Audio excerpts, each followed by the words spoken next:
Welcome to Hanging Out with Robert, that's me. This video contains things that I tinker with throughout the day. For step-by-step detailed instructions of those tasks, you can click on the links in the comment section below. I plan on leaving this video accessible for about 30 days. After that, you can view it through my Patreon account.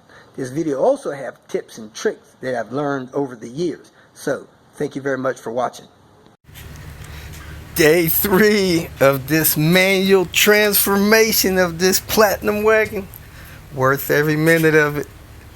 Good morning. Good morning. So he's getting his final touches on his cleanup down here. Man, taking his notes from Dan the man. And we are about to drop this thing in. We're going to put a heater hose on there. Wrap this thing under there and set it in place. So right now we have the mounts in place, front and back hydraulic mounts. We got the master cylinder for the clutch in place. We got the firewall junction replaced. Things cleaned up where we can go ahead and set this thing in here, start plugging things up, and hopefully have this thing fired up by noon. It is 9:10.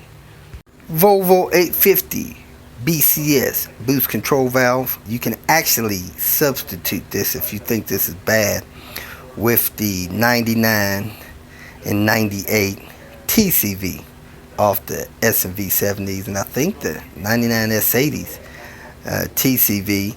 You'll know it's a TCV because it'll have colors on it: red, blue, yellow. The yellow goes to your wastegate actuator here. Your blue goes to your intake tube here, and your red goes to your turbo pressure nipple down here. Let me turn this light on, see if that helps you see that thing.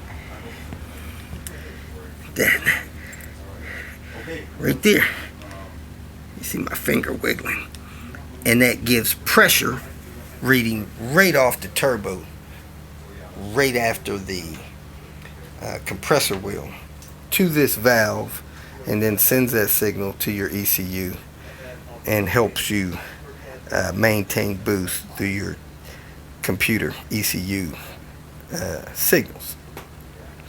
When it thinks that too much boost is hitting the system, it'll open this valve and activate pressure on your wastegate actuator.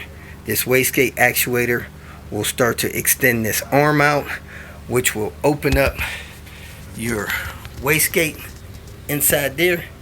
Let me get over there. Your wastegate there. That wastegate opens up and it bleeds air off of the turbo turbine, which slows that turbo down and allows it to bypass the turbo turbine, which slows that turbo down, and so it won't overboost. Too much boost at a low RPM can cause too much pressure on the pistons and can bend the rod. So you don't want your overboosting at low RPM. That's what bends rods, break rods, destroy engines. Now, a lot of people don't like the power band of turbo engines, but this is the nature of the beast. It allows turbo engines to produce good amount of power even though the engine is smaller. Like this engine here, 2.3 liter, can produce the same power as a 4.0 engine. So it gets a lot better gas mileage, a lot better efficiency, but when you need it and you are at high RPMs, this turbo's producing power and shooting more air in the intake so that more fuel can be mixed, more power can be formulated. So you can get 4.0 power or better out of a 2.3 liter engine. In this video, I'm going to explain to you why so many auto manufacturers have gone to using turbos on their cars and SUVs and trucks. Many trucks been doing it for years. Many European cars been doing it for 20 plus years. Now, almost all auto manufacturers are using turbochargers on their engine. And the bottom line is less emissions, more efficiency, more power on a smaller engine.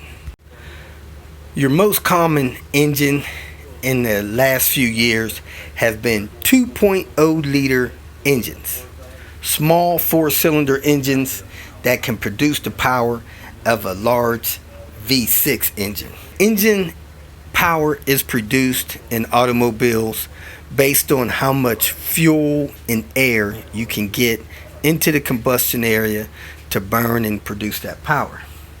With a turbocharger, which is normally mounted on the exhaust side of the engine, they use the exhaust gases to turn a turbine, which is shaft connected to a compressor wheel that'll build pressure and send air through your turbo piping into the intake manifold.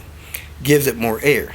They use larger fuel injectors to give it more fuel, send that massive amount of air and fuel into the combustion chamber and burn that, use that to convert that into power. So you have small 2.0 engines, 4-cylinder engines that can sometimes outproduce 6-cylinder and match the power of a small V8. Now on the other side of that, when you're not demanding power, passing on the highway, climbing hills, speeding up to get on the interstate, and you're just cruising around, this small 4-cylinder engine has the efficiency of a small 4-cylinder engine because you're not using the potential of the turbo. Turbo's always working. You're always using the turbo. That's where all of the air is supplied to. When that turbo does not have a demand on it, it's not producing that much power. You have the efficiency of a 4-cylinder engine. Of course, when you're got your foot in it, you're passing people, you're using more power of that engine, it's not efficient. However, those are just mild bursts of use. So overall, that small 4-cylinder engine will give you the efficiency and low emissions of a what you call economy car versus the power and lack of efficiency of a large engine car like a V8. So you get the best of both worlds, but 90% of the time, maybe more, is functioning as a economy efficient car, putting less emissions in the environment and saving on gas mileage. Big V8 cars or small V8 cars will probably average 16, 17 miles to the gallon, where these efficient 4-cylinder cars is averaging 26, 27 miles to the gallon. They're running 40% more efficient, saving on gas, saving on emissions, discharge into the environment. However, when you need the power, it's there. So that's why most vehicle automakers are using turbocharged engines in their cars today.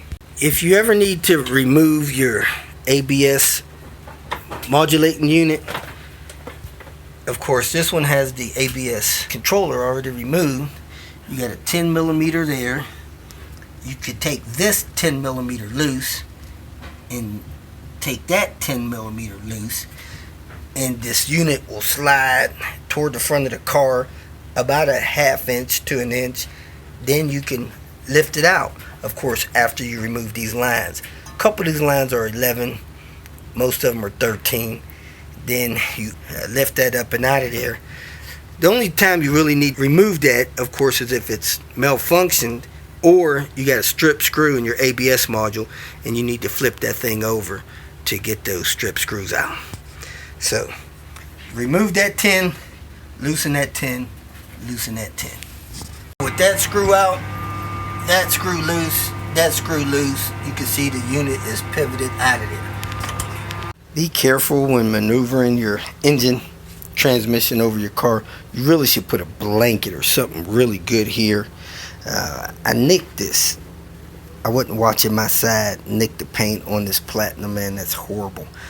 So that Harbor Freight engine hoist sometimes doesn't get you high enough to clear your front clip here. So we actually lowered the car. So the car is sitting on smaller jack stands without the neck in them. We're going to jack this up as high as we can, somewhat level. Get it past the clip here, the shroud, swing it in place, and then we're going to pivot the front of the engine up so the transmission goes down into its pocket there, and then that'll allow everything to clear this side here on the engine. Then we're going to pivot the hoist again so that it's more level, lowering that engine down into this front mount here, and set it on its mounts. It's 3 mounts, and secure it, then start attaching things. We slowly lowered the engine into position. Our primary goal was to get this mount here lined up. So as we lowered it down, as soon as that bolt for that mount started coming through there, I came up front and guided the front mount in, and we lowered it enough to put that nut on that mount there. Just screwed it in a few turns. Then we got one of the bolts in this one here. Then we disconnected the balancer and hooked up the chain and engine hoist there. Lifted the engine up so that the back would pivot. So we got the back up enough to get this rear mount aligned, and then lowered it down so that the bolt came through it, put a nut on it, and then we disconnected the lift. So we are in position. We had enough room on the other side to then guide the cables up through the slot to the transmission, and now we're going to start hooking things up. Next thing we're going to do is deal with our wire harness so that we have our reverse lights and our starting circuit. We are slowly but surely moving along. We got the pulley system installed, we got the starter installed, got the power steering pump installed, we got this mount on top of the back of this engine installed. Getting ready to plug in those heater core lines, getting ready to wire the harness across the top of the transmission.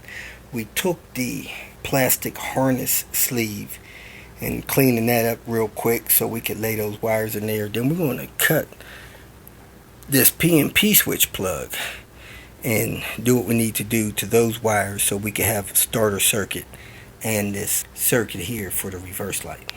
We cut the PNP switch connector off, and we're getting ready to hook up the reverse light and the starter circuit.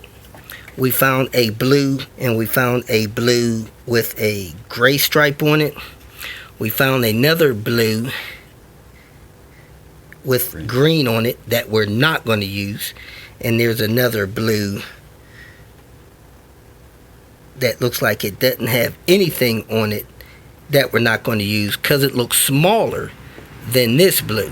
So we're going to take the bigger of the two blues to connect our reverse light harness to. We tested the wires.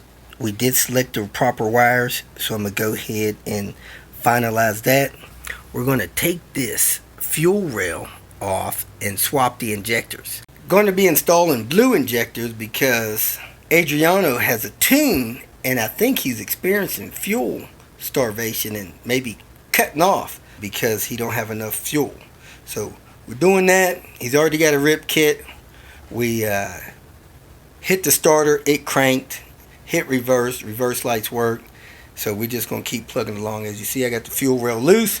I'm going to plug these blue injectors in there and keep it rolling.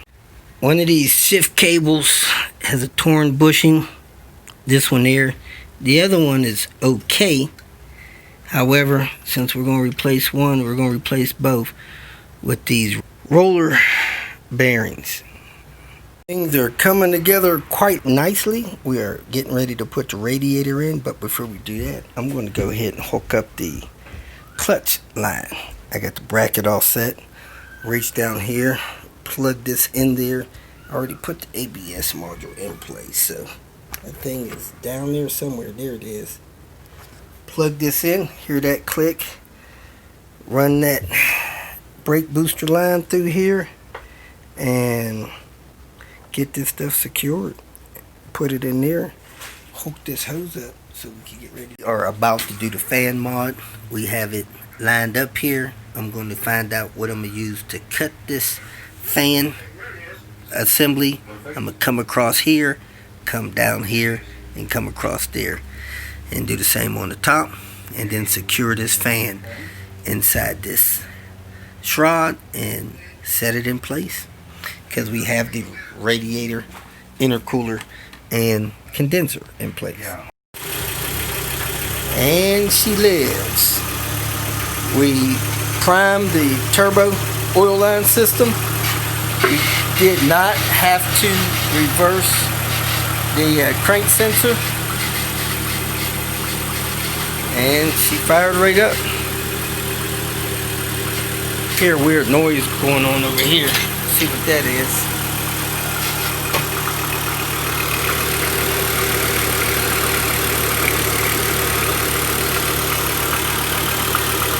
Man, this thing sounds smooth.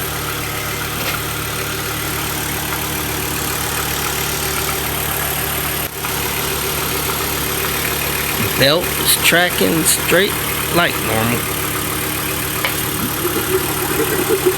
This is low.